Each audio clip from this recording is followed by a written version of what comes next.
Where's my code?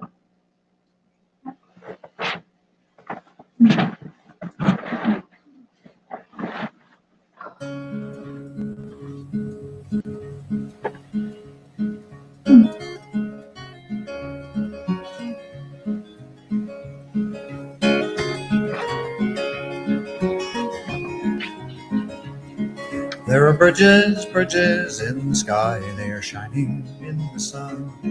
They are stone and steel and wood and wire, they can change two things to one. They are languages and letters, they are poetry and all. They are love and understanding, and they're better than all. They are languages and letters, they are poetry and all. They are love and understanding, and they're better than all.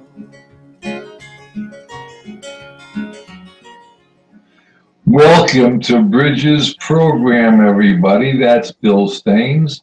And we're not going to play the whole song, but I want to thank Bill for allowing us to use his music on this.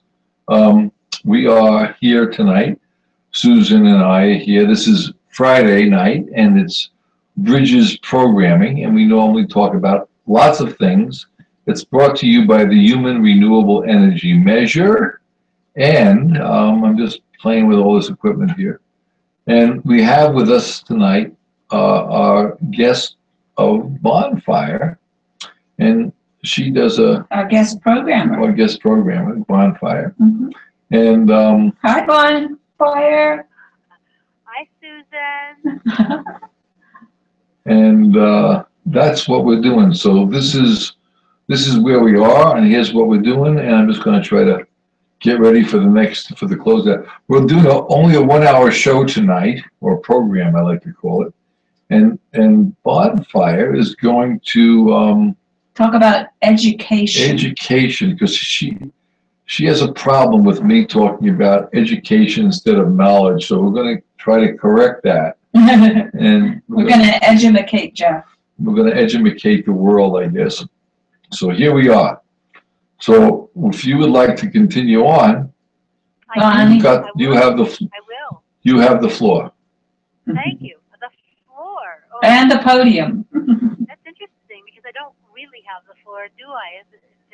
But in any case, thank you. Thank you to Susan, and thank you to Jeff, and thank you to Bridges Programming, and thank you to the HREM, Human Renewable Energy Measure. Long may it live. I'm sorry? Long may it thrive. Yes, thrive. May it begin to thrive. Right, there you go. Maybe it's thriving and I didn't know about it. Yeah. I haven't been educated about it. It's taking off. But I got thinking about talking about education, and that probably sounds like a very dry subject, or might to people, but to me, it has everything to do with how we are trained, enculturated, indoctrinated, informed, polished up, all of those and more by our culture, and not only by our culture, but by, I would dare to say, reality itself, the nature of things, the nature, I don't want to confuse nature as in trees and flowers and birds with the nature of being precisely, but the idea of reality. If you think you're in some kind of woof and warp, some kind of a woven structure, or maybe it's macrame. Can't tell. And maybe macrame would be less rectilinear.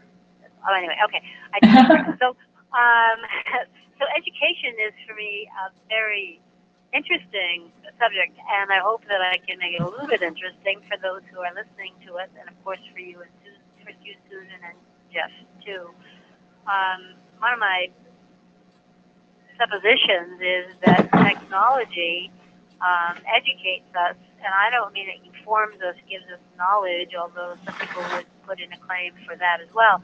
I mean that it teaches us how to use it For instance, if you want to end something, you press start. And this is not always true, and maybe it's even changed, but I've just been watching how contrary to what I had formerly thought some of the instructions can be. And then some of the things, the vestiges like CC, carbon copy. Does anybody even know what a carbon copy is anymore? I'm talking now in terms of sending an email to more than one person. I'll CC it. But carbon copy? What's that doing there?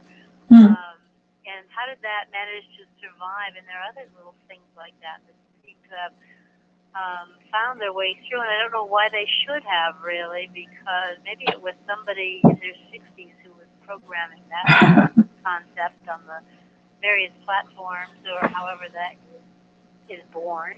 I don't know. So I'm thinking not so much about what I can get by Googling or using any of the other means of getting information, which I have to say I think is pretty amazing that people can do that. I don't have a phone that does that, and I don't have, at the moment, I don't even have a computer that works. So I'm enjoying my little hiatus from being educated by Yahoo Mail, for instance. The best in the, well, it's not necessarily the best in the news, not any worse than any of the other sources, I would like to say. But as I was speaking about this idea with my friend Jeff Beller, he said, well, you know who you're really communicating with when it's not technology that's educating you or teaching you or informing you or shaping you. It's really the people behind it who are doing the programming and putting it together and making it useful or not. And if I misrepresented you, Jeff, you can have equal time. Well, maybe not equal time, but you can have a little time later. But the point that you made was it's not actually the technology. It is the mind, if there are such things, behind or under or in the beginning of that technology, making it work for us or not. But I don't know. It seems like everybody who's doing it and is trying to inform me of how to use the technology must be in their 30s. I'm seeing a lot of, because they all are slender. This is the other thing I've noticed. They're tall and slender and pretty clean shaven generally. I just noticed this when I read about technology, business, and so on, which I do sometimes. It's of interest to me to see how things are unfolding in ways that I really don't comprehend, nor do I really want to entirely. So that's my thought about technology, at least for the moment. I feel educated by the world around me and where I choose to live. And not everybody necessarily chooses to live where in the milieu, the surroundings that are informing them, that are teaching them, that are educating them on a moment-to-moment basis. I feel grateful, actually. I live in the Northeast part of the U.S. and right up against the Vermont border, and I'm looking over at the Taconic Mountains, even as I speak here from my home. And I'm being educated, if you want to use that term, or informed, or shaped, kind of like that term too, by the beauty around me and by the violence around me, which is inherent on a wildlife sanctuary. It's part of what happens here. Somebody's always eating somebody, and actually, that's a planetary premise I'm still very annoyed with. It's what a stupid idea for a planet to have to kill each other in order to survive and thrive and be nourished. It just was a really bad idea. And it's probably the basis of a lot of the other problems that we have. So if I were educating, maybe in a sense, that's what I'm putting in my few cents worth here.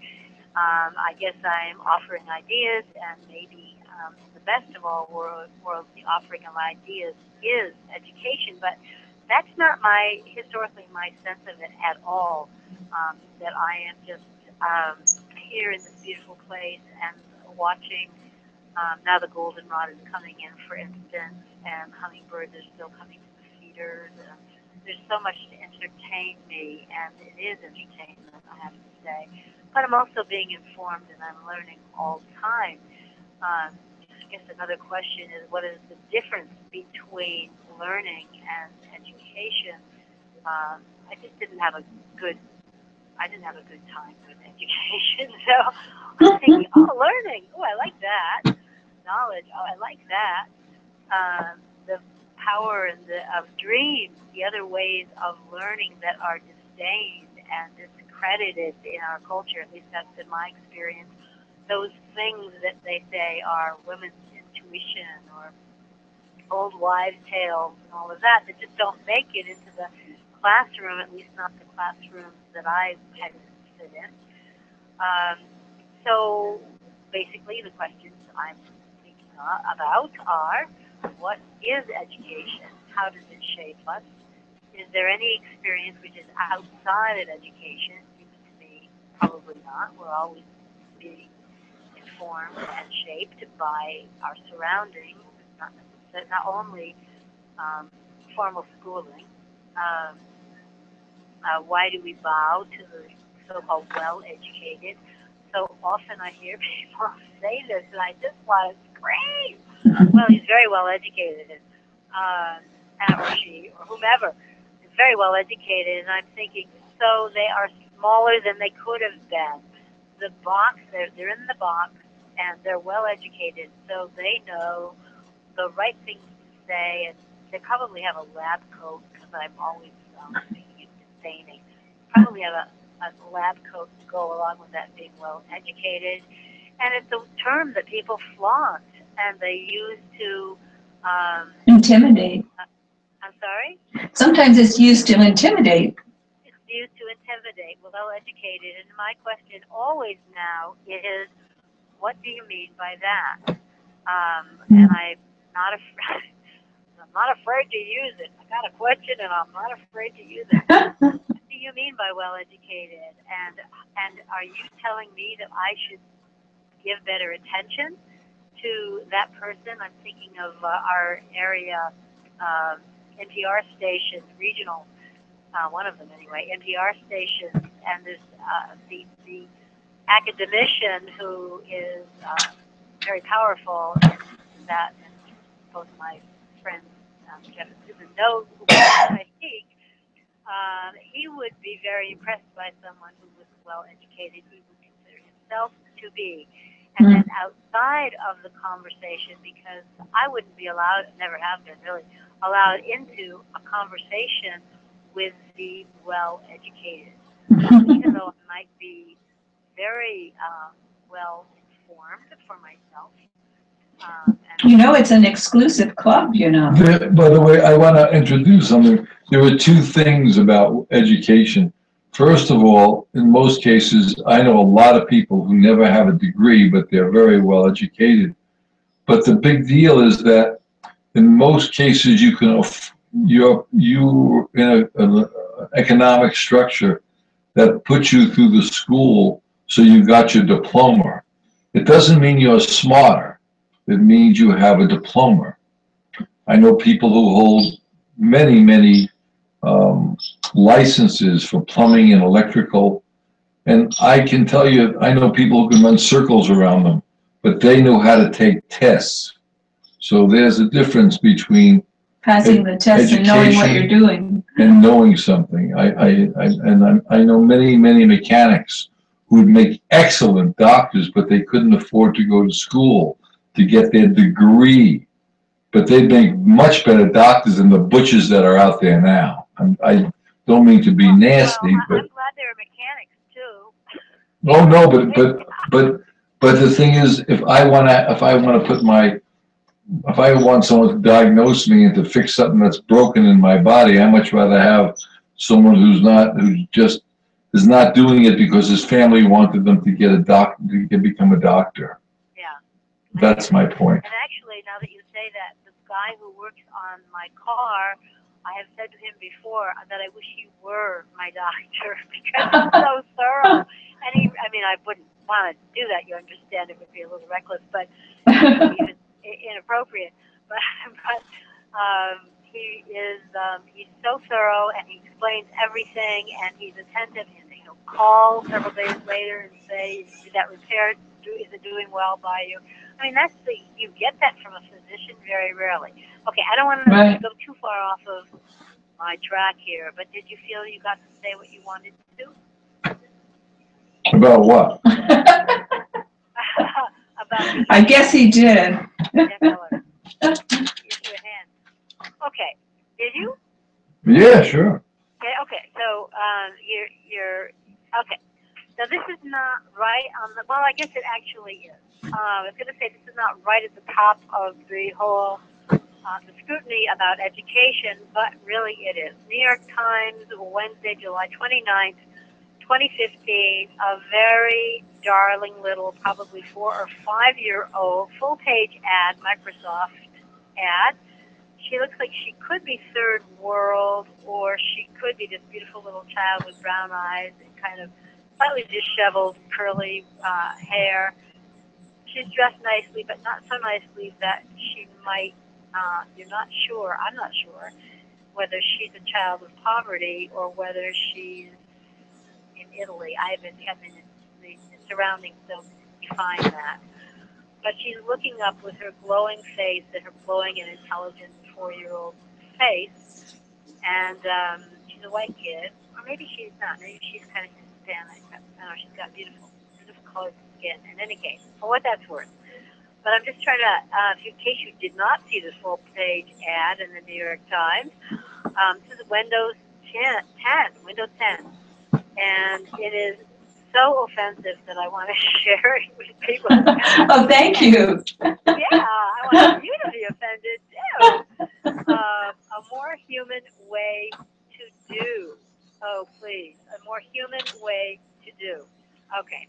Imagine, which actually I thought was the term, I thought that word belonged to Monsanto. I didn't realize that Microsoft could use it too. Or maybe Microsoft and Monsanto are buddies in some very... I thought it belonged to John Lennon. That too! Yeah, dream on, honey. Really? In fact, let's claim it for him.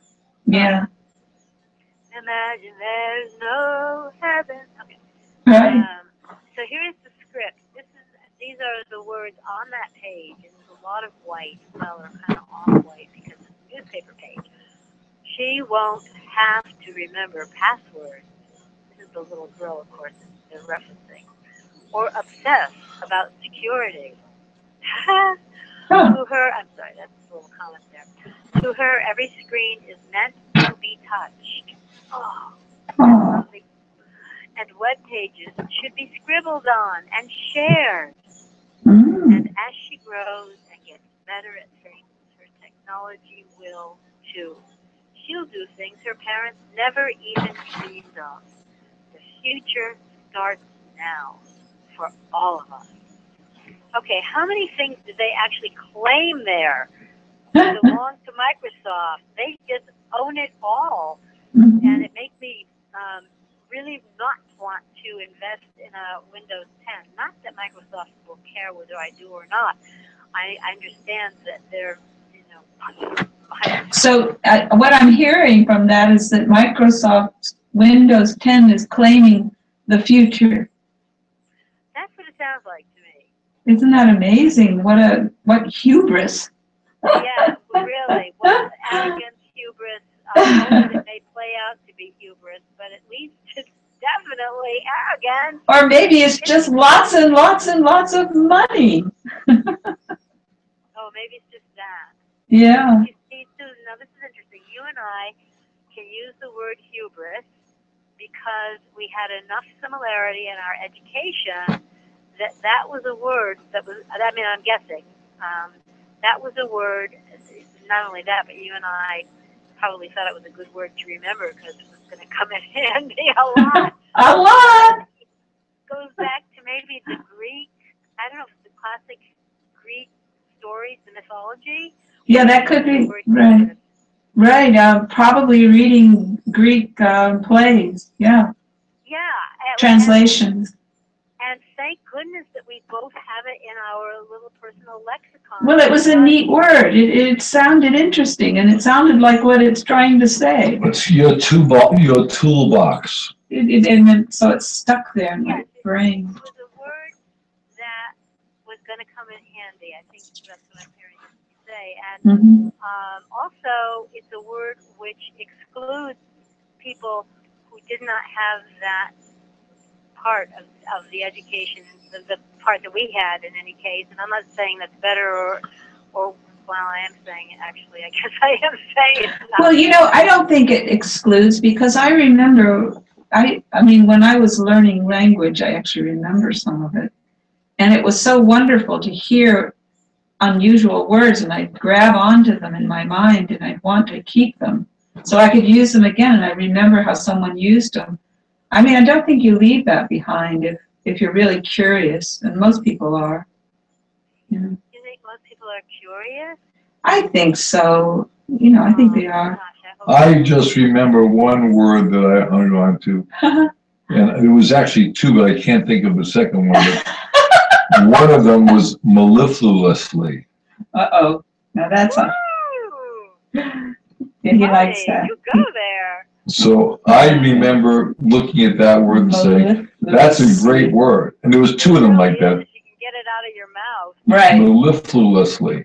And in case anybody's interested in what it means, I almost remember what it means. It means flows like honey. Oh. But that's it. I mean, I think that's the only big vocabulary word that I ever. There was another I don't one. believe it. You got other ones. You've got commodious. You like that word. Commodious is a good word. Yeah, he loves that word. I know. Can Okay, I onward and upward. Right. Yeah, sure, go ahead. I just wanted to clarify that. Go ahead. These are the things that set us apart from the riffraff, that we know these words. I don't know.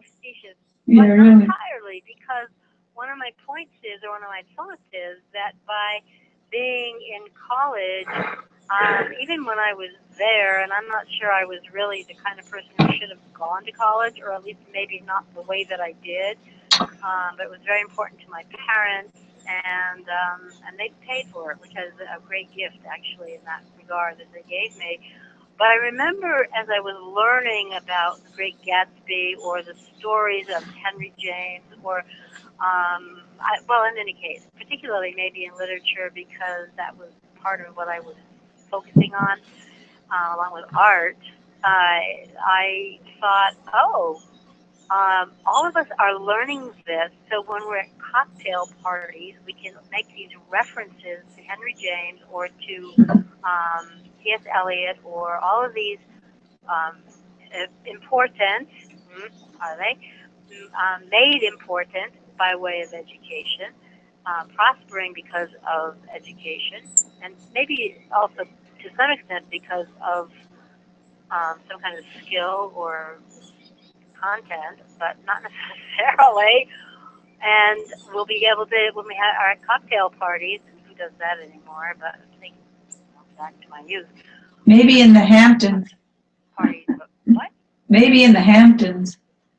They still have cocktail parties. I grew up there. My parents went to cocktail parties. It was a thing. But I don't think I've ever been to a cocktail party, but I thought I was being schooled, so that when I was with other people who had also been to college, we would have this reference, and we would all know that we knew this, and we could talk about it. But you'd also know that you all had about the same level of education, which means you're about in the same level of economic. All I know is I flunked out of every college I went to. Well, that's another subject. I went to 4 colleges, and I kept on flunking out. It's a way of people being stratified by education and income. Yes, thank you for saying that so succinctly. But I want to say that this ad in the New York Times, this full-page ad with this beautiful glowing baby face, child's face, which has been stolen, my opinion, for purposes of owning the future. And making money on it. Don't forget, they're going to make a lot of money on it. And they're going to make a lot of money on it. Right. Reminded me, and I actually Googled this because I wanted to know what year. Okay. I'd like to teach the world to sing in perfect harmony. I'd like to buy the world a Coke and keep it company. It's the... I'm not getting the tune right. It's... You guys know the song? I've heard it. Yeah, matter of fact, if I knew you wanted to have that, I could have put it up today. That's better to hear Bonnie sing it. I'd rather... The line, this is from 1971, apparently. I'd like to teach the world to live in perfect, talk about teaching, right? And they're educating me while they're talking about teaching about harmony when they really just want to make a buck off of me. To buy a Coke. The first time I saw the advertisement on television, and it's a big array, I mean, probably 200 or 300 people on a hillside, all colors and shapes and denominations of humanity, and they're all singing this together. And I remember my heart kind of was swelling with the joy of how beautiful it was, harmony, and learning harmony, and they're singing in harmony. And then the fatal blow of this is an advertisement for Coca-Cola, and I think it was one of those moments in my education by way of the media and by way of advertising, that I said, oh, something was stolen from me. Just as I see that theft in that full-page ad in the New York Times. So I think I understand what you're uncomfortable with, and because they're actually showing you something that you have a real human response to, you know, something beautiful or something harmonious, and then right around the corner comes this pitch that's clearly commercial. It's very simple. It's like having a friend come over to you and says to you, listen, I made this beautiful soap. And then you say, oh, thank you very much. Oh, I charge $5 a piece for that soap. I mean, yes. And then I had another incident when I was a very young child. I was telling my mother that there's something wrong with this world. It's not fair. And then she said, well, I want you to talk to a friend of ours. Come to find out he was a psychiatrist. And she brings this guy up to the house. And the guy starts talking to me, and then he charged her. I said, this is a friend of yours who's charging you to listen to my comments? This is ridiculous. So I was very disillusioned at a very young age. How old were you when she did that? I might have been 12. No, 10. No, I left home when I was 14, so I had to be 12 or 11 or something. Oh, goodness. But no, this is the first I've heard this. No, but this is. I mean, this is all disillusionment, and then if I think back going to the movies, and you watch the newsreels in the movies with John Cameron Swayze and all these things about our government. My goodness gracious, it's such brainwashing. It's unbelievable. Well, I was going to get there, but I'm happy to travel there right now. I was thinking also about how I was shaped, I was educated by film, and certainly by music. And I'm thinking particularly when I was a teenager, and all of the really low-quality lyrics that informed me of how it was going to be, or how it could be. And even the Beatles, you know, I mean, even whom I have a lot of love for, a lot of affection for, they were not always promoting harmony between boys and girls. I can't remember the one. Oh, if I catch you with another man, it's the end, girl. Oh, yeah, right. Yeah, that was always a little heavy-handed. I never liked the Beatles ever, excepting when I went to see Yellow Submarine when I was about 55 years old. I think that's the first time I liked that music. But I would. Because I did not like that cartoon at all, and I have a great affection. Well, I have no affection for the Beatles. However, I always liked Al Jolson. Unfortunately, I sort of loved Al. But the other thing is, and I still listen to it. But I actually tears come to my eyes when I listen to a folk singer called I forget his name. Sing a moment. Oh, Jim. Oh, what's the fellow? Utah Phillips. I mean, You're funny. he's. Oh, he was so special. What a phenomenal guy, and then I hear like Pat Humphreys speak, and some of these folk singers who never made it to the big top because the system is holding them back because they don't want any truth music coming out. We feature Bill Staines because of Bridges programming, but he's very careful about not rocking the boat. Most people are very careful; they don't want to rock the boat because it's going to affect their income. And this is a big deal, unless they get very lucky where they have a small niche crowd that supports them. But unfortunately, it's all about the economic system, and that brings, go ahead. I didn't mean to digress on that. Speaking of education, we are educated to believe that the value, the value is of things is pretty much taught to us in terms of who is worth knowing and who is not. And I think, like you two, probably, I like to really be on the outside of that one and try to find out for myself what feels right to me. So if I liked Bill Staines, I would go see him, or whoever it might be. It wouldn't really matter to me. But as a writer myself, with all these, fiery ideas that seem so terribly important, at least they have. I don't know where I am with it now. I guess I could say that the system conspires against me as well, because, and I'd like to bring that just around to the issue for a moment of things that people do not want to know, and how the system, particularly the media, in my experience, collude with people not wanting to know.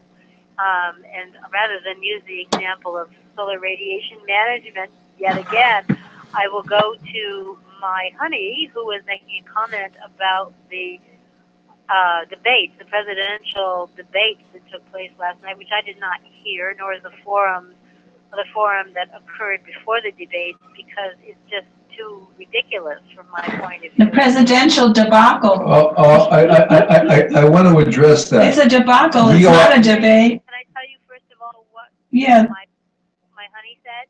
Yes. Certainly. What? Yes. Certainly. Okay. He said, and because I wanted to bring this into the issue of education, he was talking about, to me, about how we are educated by the media, and it wouldn't have been much different, really, had it not been Fox News. But I mean, that's kind of unfortunate that they should be sponsoring these and kind of deciding who would be in on the debate. But I don't think it would have been much improved if it were National Public Radio, for instance. Now, maybe Democracy Now! Could have brought some good, another edge to it. But in terms I would have agreed with that, accepting that it's all part of the same problem, including no matter how good Amy Goodman's or Democracy Now! Intentions are, they're part of the problem. Okay, but let me finish. I went on. I was too long-winded. Wait, I get to be long-winded if I want to be. Yes. That's good. Okay, but he was saying, my dear pal, was that even the questions that are asked, even the things that are being debated, form the basis for our knowledge about not only the candidates, but about what is important. And I thought that's a really important. That's a really crucial, let's say instead of important, aspect of education. It is decided for us what is worthy of being known. And I know we've kind of danced around this a little bit in our conversation, but I want to emphasize how much we don't know and how much is not presented to us, and particularly in terms of the questions you and I might have asked if we had been able to pose questions to the debate last night. For me, it's just so reprehensible that the people who are in the debate are, oh my gosh, we are really in bad straits. Oh, terrible. But Yes. that pretty much concludes what I wanted to say on that. So, Jeff? Yeah, it's a form of control when they frame the debate that way. What happens Right. to these? What's happening when They you have set the frame, the parameters, and that's Exactly. they won't go outside those. when you have what I see happening in any of this stuff, the presidential debate is a feeding frenzy that keeps your mind occupied into a shell game that goes nowhere. It doesn't matter who wins the election. The topics are absolutely outrageously non-issues. There's nothing based on humanity at all.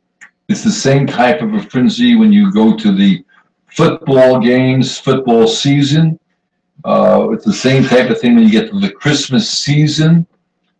These are all frenzies that we This is feed the on. presidential season. It has nothing to do with anything We're based on celebrating humanity. things presidential. What's that? This is the presidential season. But it's the same thing. Right. There's Christmas frenzy, football frenzy. It's the same crap. Everybody looking at their hand all the time, to me, that's a frenzy. Well, Frenzied with screens. Well, I'll buy that, but see, here's my difficulty is if I could sit down and have a conversation with someone and have them listening, and I'm listening to what they're saying. I don't expect them to go to their screen, but most people, they're affected the same way you and I are. They hear about, well, what the weather is like and what the candidates are like. They're not saying anything to anybody. So your mind knows this subconsciously that the conversation is, what are you going to buy at the mall today? We have a relatives of ours, and I can't talk about politics or humanity or anything that may upset the party. So I say, what's the point of me going to the party? I don't want to go meet people who I'm going to just say, yes, the weather is a nice day today. And if I talk about chemtrails, they're going to roll their eyes because they don't want to believe this because there's nothing they think they can do about it. So if there's nothing you can do about it, why should you believe in this insanity that's going on? I just feel as though the burying your head in your computer is a form of, it's the same form that we're running into that no one is saying anything of any significance. Yes, I mean, look, I know people who. I would like to change that trend, right? Go ahead. The Lies My Teacher Told Me, which is a book I've used before when I've had a little landslide evening, thanks to you too. And this is a book by a guy named James Lowen, Loewen, Lies My Teacher Told Me.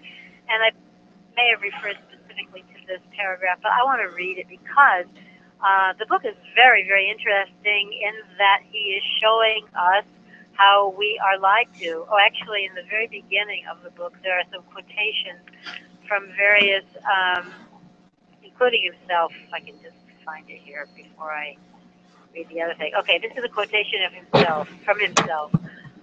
Those who don't remember the past are condemned to repeat the 11th grade. Okay. Oh, actually, James Baldwin has a good one here, too. American history is longer, larger, more various, more beautiful, and more terrible than anything anyone has ever said about it. Okay, this is about Helen Keller. And he uses this as his opening chapter because he's talking about what how people and events are scaled down or reshaped to make them, in a sense, what you're saying about the party, Jeff, making them empty or palatable, but nothing there, no drive. And here I'm quoting his book. Over the past 10 years, I have asked dozens of college students who Helen Keller was and what she did.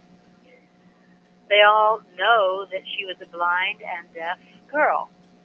Most of them know that she was befriended by a teacher, Anne Sullivan, and learned to read and write and even to speak.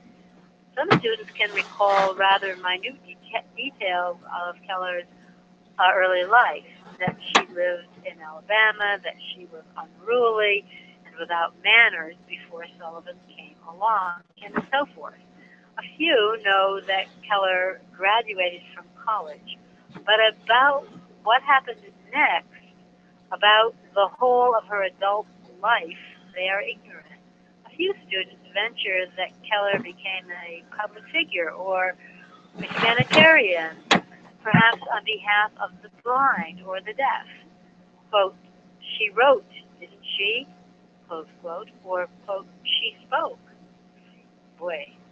Conjectures without content. Conjectures without content.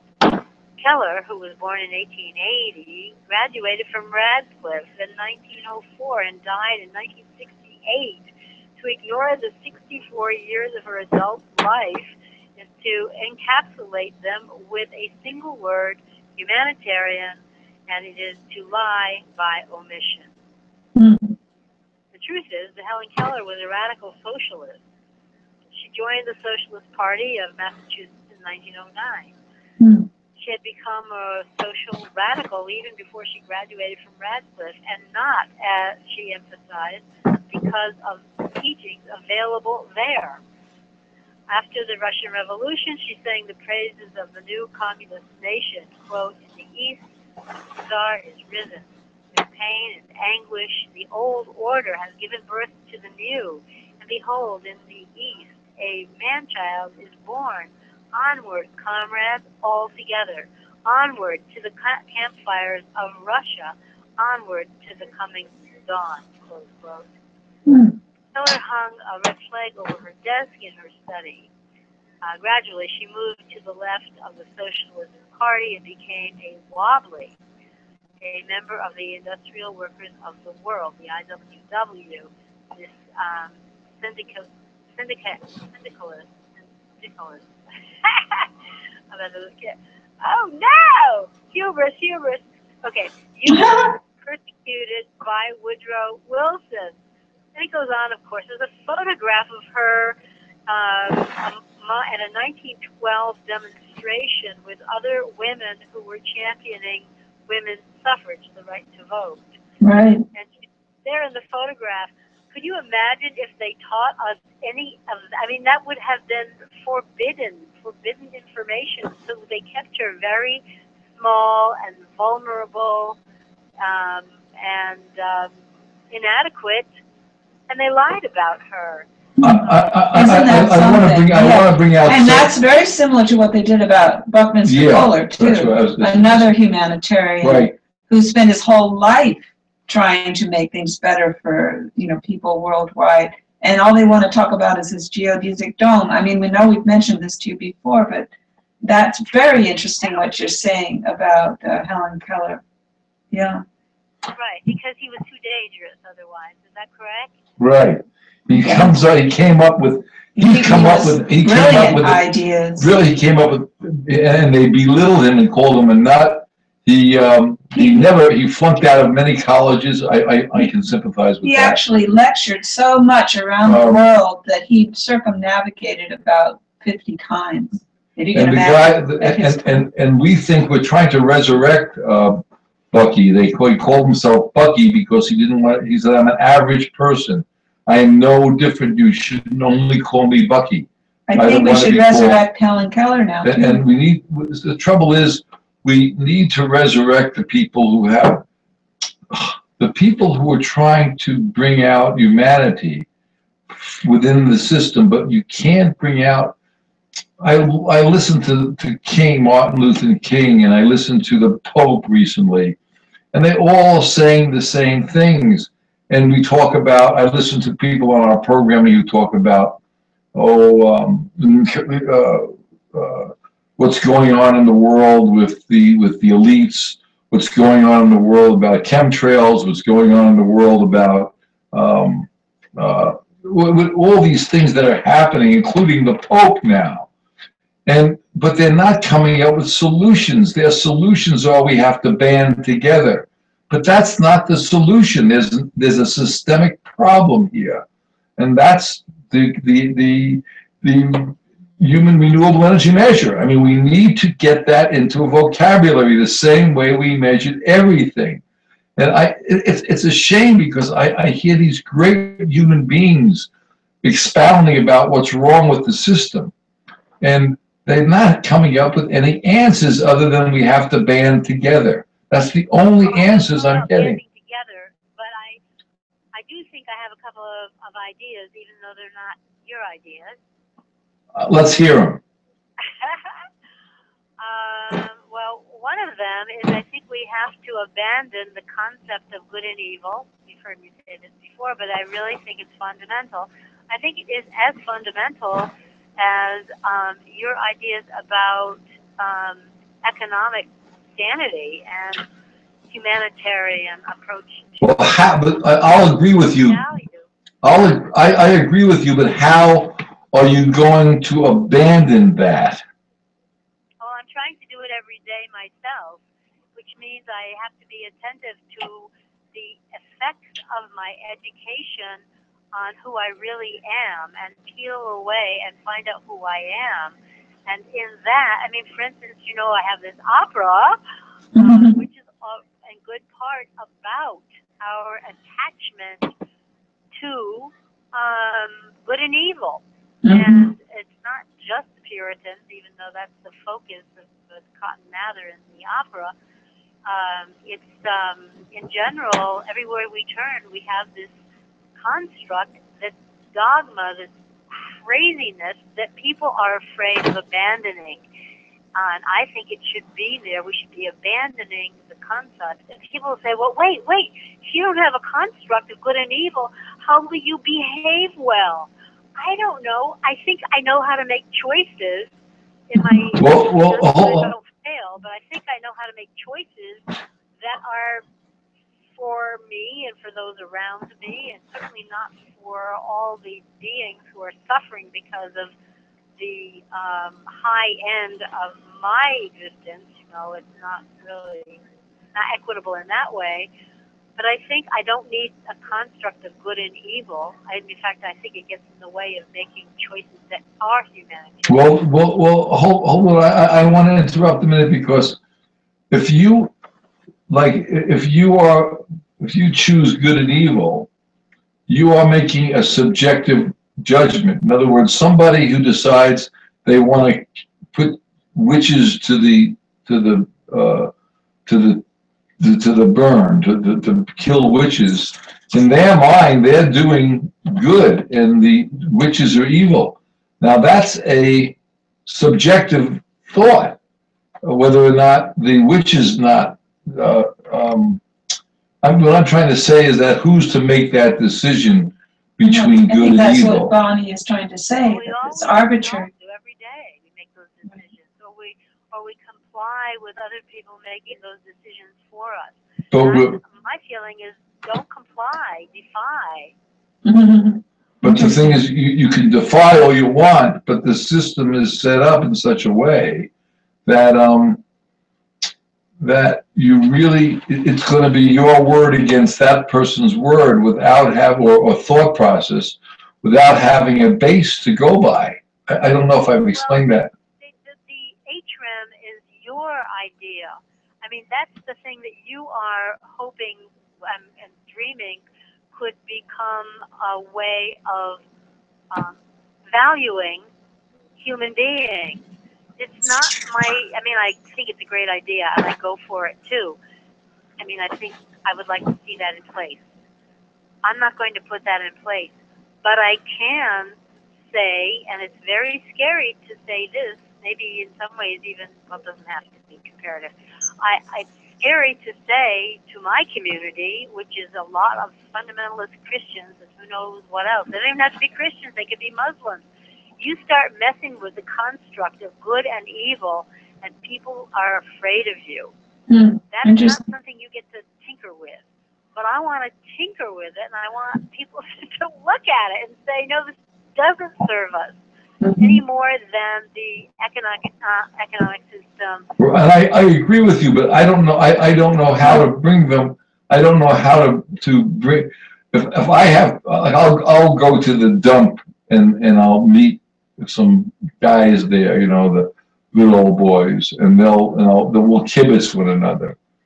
And I'll say to them, you know, that's a bad thing you guys are doing. You're throwing this stuff and you're screwing up the mix in the dump, you know, the bad stuff. And they say, well, we have to get rid of it somewhere, and we can't afford to get rid of it any other way. Well, you've got a big piece of good and evil just within that conversation. And why would you do this? Why would you continue on using something that you know better, that I would call, for the sake of argument, evil, and then for the sake of argument, matter of fact, the evil. For you to drop the language, though, Jeff. Drop the language and then see what it looks like. Go ahead, explain that. And of course, now we're veering away from education, but I guess fundamentally, this is one of the things that we are educated to believe, that it's like some basic truths about good and evil. But if we no longer have a construct of good and evil, you can't apply evil to those people. You could say that they're okay. Let's just drop evil. What have we got in place of that? Mentally ill, I like to say sometimes, because even the people who are doing the devastation to our sky with solar radiation management, I don't call them evil. I think they're mentally ill. I think they need to have us all come around them. This is going back to Julian Beck, that amazing theater person in the 1960s who I just briefly got to meet. You come up around them, and you, if there are enough people who are saying, no, we're not going to do that, then we're making a decision for that person. I mean, you're probably going to get killed. I think they got killed. The Living Theater got killed with Chile, from what I understand. But I guess you have to be willing to say, we're not going to do it that way anymore.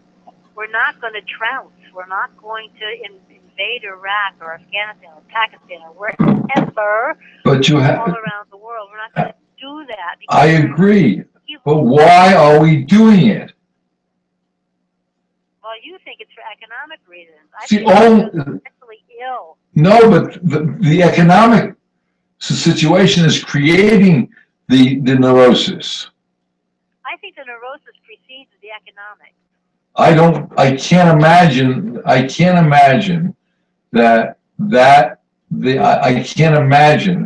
matter of fact, once I watched a documentary called Zeitgeist Moving Forward, it's explained quite well by a lot of psychiatrists from around the world that the neurosis is directly based on the economic system. Well, I guess if you have all those educated people saying that. So you just fell into the education trap. I agree with that. As a matter of fact, we happen to know one of these psychiatrists quite well.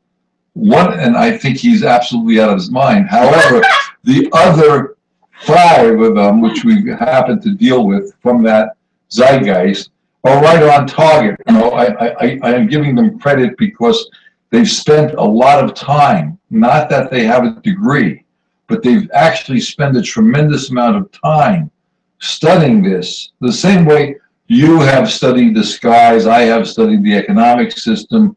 We've all in our own. What have I studied? You have studied the skies. No, not really. Please don't give me that accolade. I don't think so. Accolade. When did we learn that word? Okay. Can I interrupt because I don't know how much time we have left, and I have another point besides the abolition of good and evil. Okay. We have 6 minutes. Oh no! 4 minutes actually. Next time you got to take 2 Next time you have to hours. take a full 2 hours. Right. No, what was I thinking? What was you thinking? Anyway, what I posed to myself today, and would pose to you and anybody else who might be watching and listening, when did your heart break? What were well, maybe there's more than one, but for instance, you wouldn't think that a Coca-Cola commercial could break a person's heart, but I think it did because I saw the way it is as opposed to the way I thought it could be or I wanted it to be. So I would ask each of you, did you have incidents when you could actually remember there was some critical event in which your heart broke and you thought, oh, it's like that? I just explained that to you, and you just explained it to me. You're saying to me that you saw this beautiful commercial, and then when you realized it was a commercial to sell you Coca-Cola, your heart was broken. Is that not directly related to the economic system? I told you I had a guy come over to... When I'm explaining that, when I had a theoretical friend come over and charge my mother To talk to me. I said, he's not a friend. He's just concerned about his money. Again, it all reverts back. And then when you see some... I'm talking about when you were a kid. I was a kid. Oh, you were a kid. I was like 9 years old or 10 years old. I was a kid. Okay, got it. And when I went to temple... We have so little time. I want to hear yours too, but let me just get my last thought. No, go ahead. Go. You use the rest of the time. Jeff is saying, what are you going to do about it, as he always does? Well, I'm definitely going to courageously put out the idea that good and evil gets in our way. It's not an assist. It's we should desist on that one. But the other one is self-discovery. So I can say to myself, who am I underneath? So I can get to this place, or maybe it's not even underneath. But who am I, this soul, this spirit, this being on this planet, this remarkable mystical adventure that I'm engaged in here, even on a bad day? It is a mystical adventure. How do I continue, hopefully, to throw off, to relieve myself of all the clothing, not going, wait a minute, that's not the best image, maybe, of all the weight, all the burdens that I carry that I was educated to carry. That is something I think is something everybody can do. And you can only do it for yourself. Okay, where was I injured? What do I believe that is just really counter to the best interests, if you want to speak in terms of best interests, and we can have a conversation about what those are too. But that which brings most joy and most nourishment, let me put it that way, to all. I don't just mean humanity, because you know my ideas including everything. How do I do that? If you're challenging me to what will I do, that seems to me like huge work to find my way through everything that was put upon me that is not natively, inherently me. Or useful for your life. Well, we're going out. Useful, yeah. Yeah, right. Thank you, Bonnie. Thank you guys for listening. Thank you, Bonnie. And Thank you. It's been a pleasure.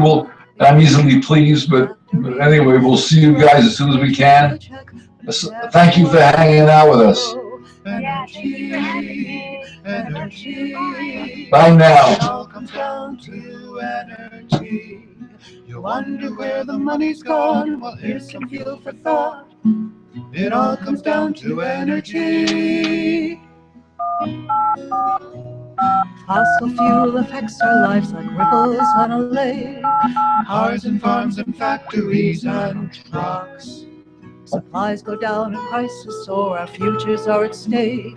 And when it's gone, it won't come back, and we'll be out of luck. Oh, energy, energy. It all comes down to energy. You wonder where the money's gone? Well, here's some fuel for thought. It all comes down to energy. We can get our energy from corn and grass and trees. Even trash converts to biofuels. Break loose from the stranglehold of oil companies. Renewables can fuel the world. We're here to spread the news. Oh, energy, energy.